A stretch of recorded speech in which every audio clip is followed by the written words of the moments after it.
faire face à ce problème? Il y a des lois et en même temps il y a des procédures. Les lois, c'est qu'il faut changer l'image du logement social qui a été souvent associé dans l'esprit des Français et dans notre territoire en particulier par insécurité, dégradation.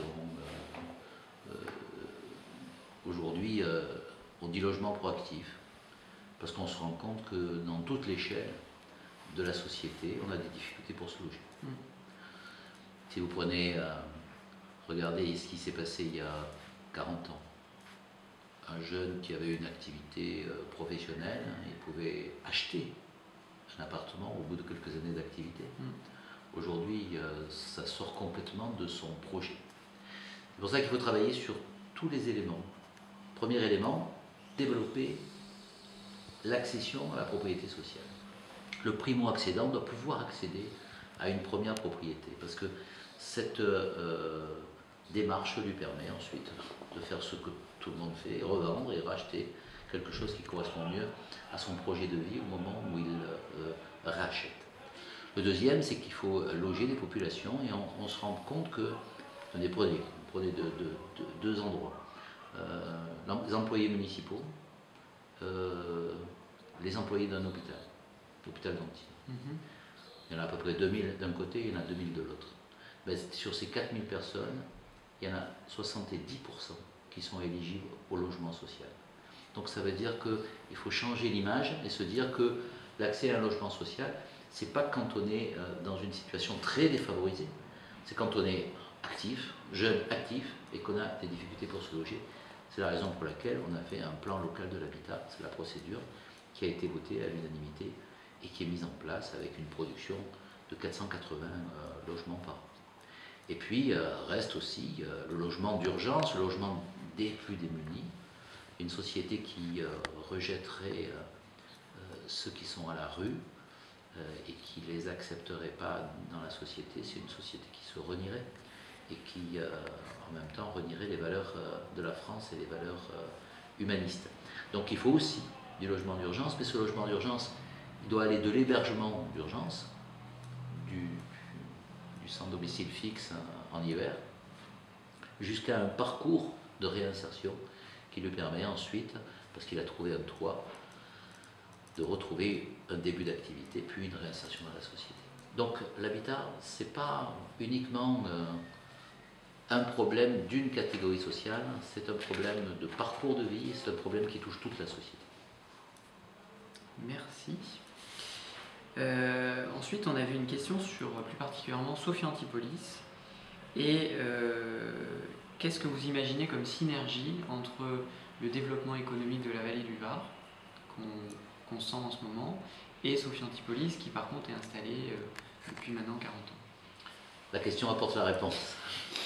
Il y a un site qui est la technopole de Sophia Antipolis, qui est un site qu'on ne va pas qualifier d'ancien, parce que 40 ans à l'échelle d'une technopole, c'est peu, mais qui en même temps a déjà ses 1500 entreprises, ses 31 000 employés, salariés, donc qui vit sa vie. Ensuite, il y a un projet neuf qui est le projet de la plaine du Var. Et donc la première des choses qu'on voit, c'est un décalage dans le temps. La plaine du Var, elle va émerger dans 10 ans. Sophia Antipolis est en train de reprendre un essor très important. Donc il serait utopique et négatif que de dire on va attendre de voir ce qui se fait à Louillenne pour relancer le projet Sophipolitain. Sophia Antipolis est en train de redémarrer avec le projet Sophia 2030 aidé par l'État et avec des aménagements très forts, le campus des nouvelles technologies sur Saint-Philippe, l'espace sport-loisirs sur les Trois Moulins avec la salle Omnisport et puis le projet sur les cloisonnes de la ville de Valbonne.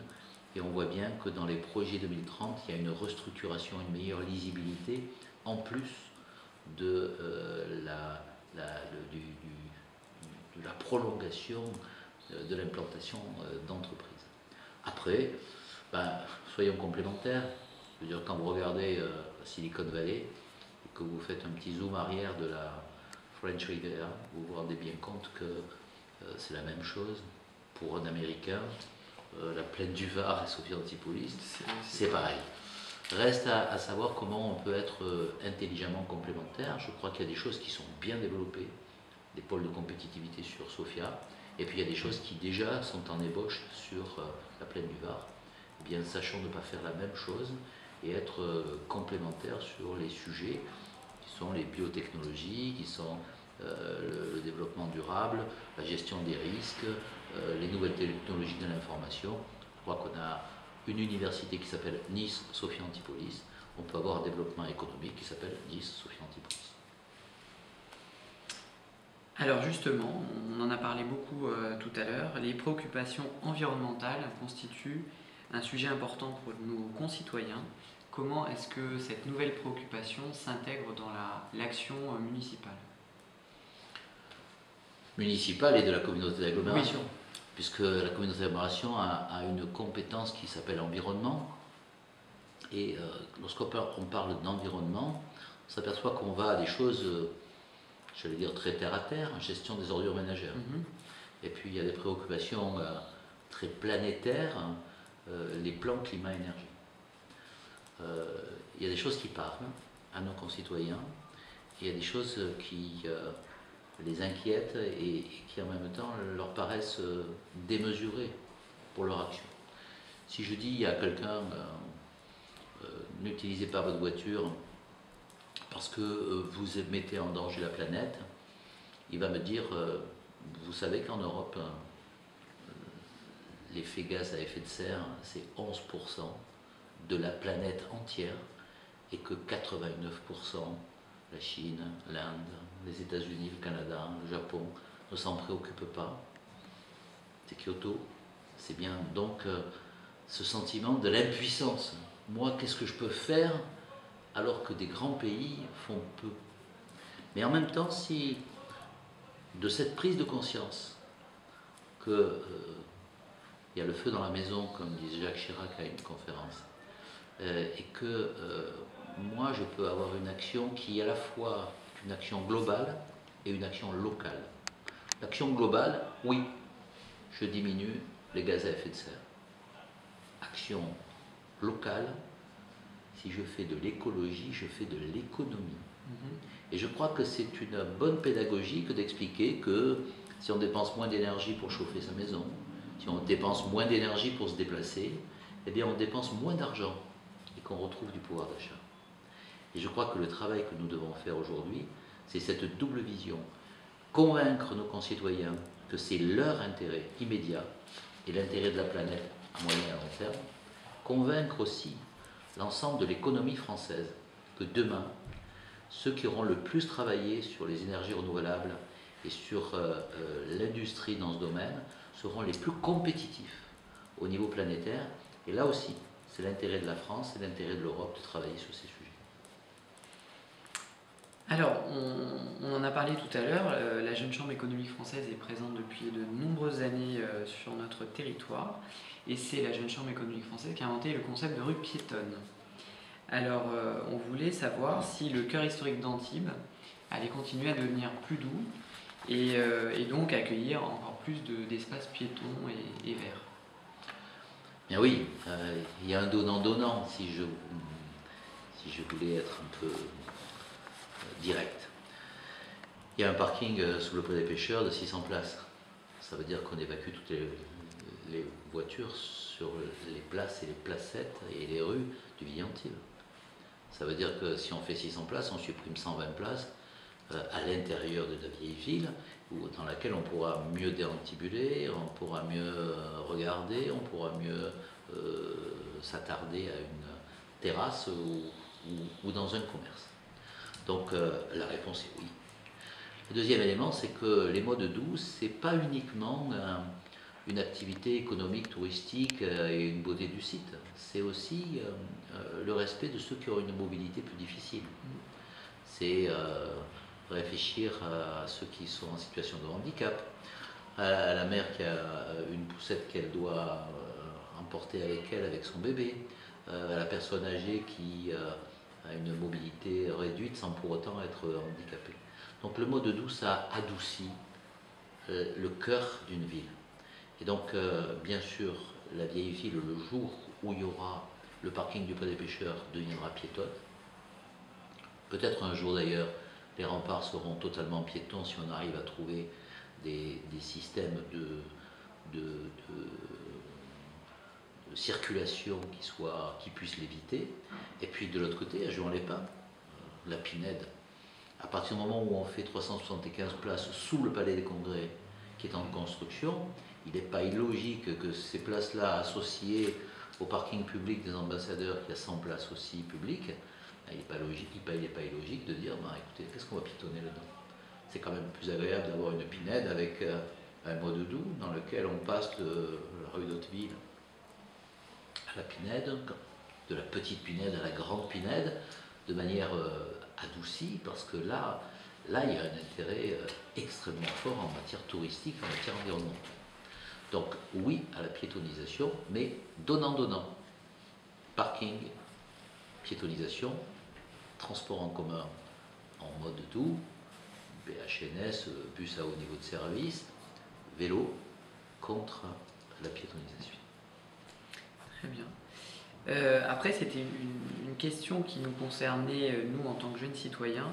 Comment est-ce que l'action de jeunes citoyens peut contribuer à faire rayonner une cité comme Antibes ou un territoire comme la Casa? Les jeunes citoyens parlent souvent à leur place et on les entend peu s'exprimer, c'est normal, ils sont dans la vie. Ils sont dans la vie familiale, ils sont dans la vie professionnelle, ils sont dans la vie active.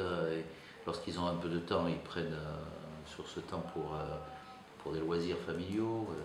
Et donc, ils sont souvent peu impliqués dans la cité. Cette parenthèse est, à mon avis, néfaste parce que on ne peut pas avoir une organisation sociétale qui n'est gérée que par les seniors.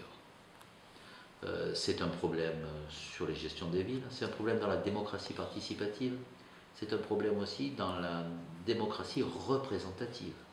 Je vois bien que les plus jeunes de mon conseil municipal sont quelquefois happés par leur vie familiale ou leur vie professionnelle, et je les comprends. Et donc, il faut qu'on réfléchisse à la façon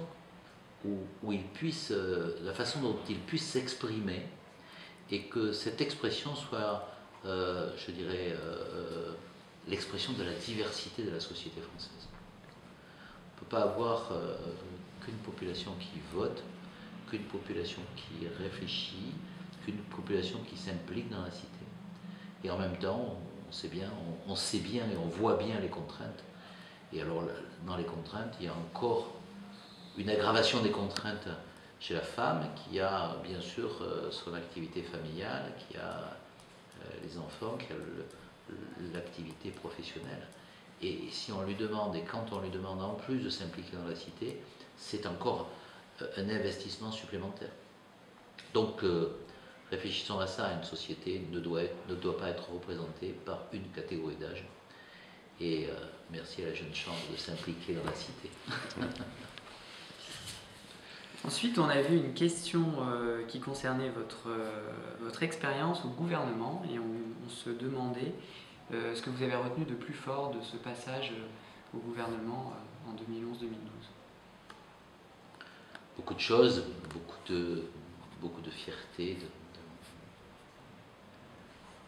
de travailler au service de son pays et d'avoir la chance donnée par la démocratie française et par le peuple français de travailler à ce niveau de responsabilité. Mais si j'avais une impression globale à ce ministère-là en particulier, c'est que la France est un grand pays. C'est un grand pays parce que lorsqu'on est 27 autour de la table, la parole de la France est écoutée. Lorsque la France fait une proposition, elle est prise en compte. Lorsque quelqu'un vient, contrairement à ce qu'on peut penser au niveau européen, parler aux Français, il parle en français. Le Polonais parle français, l'Allemand parle français, l'Espagnol parle français, l'Italien parle français, le Belge parle français. Ça veut dire que c'est une langue qui n'est pas morte et c'est un esprit qui est encore vivant et respecté. Non pas uniquement parce que c'est une puissance économique, on connaît les difficultés de la France sur le plan économique et financier, mais parce que c'est un pays qui compte. Et s'il y avait une réflexion, c'est cette fierté d'appartenir à un pays qui a construit autour d'elle une Europe de paix et imprégnée d'humanisme, et en même temps une puissance économique, cinquième exportateur mondial, capable de continuer à faire des propositions. La France, elle est forte quand elle parle au monde, quand elle parle à l'Europe. Et donc, attention de ne pas nous confiner dans du franco-français. Le monde est ouvert, la France a sa chance. Et justement, sur la construction européenne, quels sont selon vous les défis de l'Europe demain, c'est-à-dire à assez court terme finalement? L'Europe, elle s'est construite sur la paix, en particulier sur la paix entre deux peuples qui se sont fait la guerre et qui se sont ruinés à faire la guerre et qui ont ruiné leur jeunesse. C'est la France et l'Allemagne. Ça ne suffit plus aujourd'hui. En tout cas, c'est un acquis qui apparaît comme quelque chose de banal. Quand vous allez dans l'ex-Yougoslavie, vous vous rendez compte que ce n'est pas banal la paix. Et que ces peuples-là ont un regard tourné vers l'Europe, et que c'est parce qu'ils tournent leur regard vers l'Europe qu'ils sont en paix. Et que s'il n'y avait pas d'Europe, ils seraient en guerre. Si on enlève l'idée que la paix est un acquis majeur de la construction européenne, il faut se dire comment on peut maintenant être à la fois solidaire et discipliné. C'est-à-dire que dans cette association, il y a un idéal d'abord. Cet idéal, c'est la démocratie, c'est la liberté. C'est la France et l'Europe qui rappellent la Hongrie à ses devoirs lorsqu'elle prend des dispositions qui sont à la limite de l'état de droit. C'est la France et l'Europe qui va expliquer à la Serbie, à la Croatie et au Kosovo que la paix doit être construite et bâtie. C'est aussi la France et l'Europe qui marquent chaque fois l'espoir qu'il y a eu de tous les pays qu'on appelait les pays du bloc de l'Est qui sont rentrés dans la démocratie, de leur donner des perspectives. Mais c'est aussi la France et l'Europe qui sont, la France, l'Allemagne et l'Europe, qui sont une puissance économique et une puissance monétaire, une puissance financière insoupçonnée. Pourquoi nous sommes faibles? Parce que nous sommes encore divisés. Sinon, si vous regardez, l'euro c'est plus fort que le dollar. Le nombre d'Européens c'est plus important que n'importe quel peuple du monde. Et puis le PIB de l'Europe, il est plus fort que celui des États-Unis. Donc soyons conscients de notre force et unissons nos efforts pour faire de l'Europe une Europe puissance. Et si nous faisons de l'Europe une Europe puissance, alors nous serons capables de défendre à la fois notre modèle économique, mais en même temps notre culture et notre civilisation. Merci.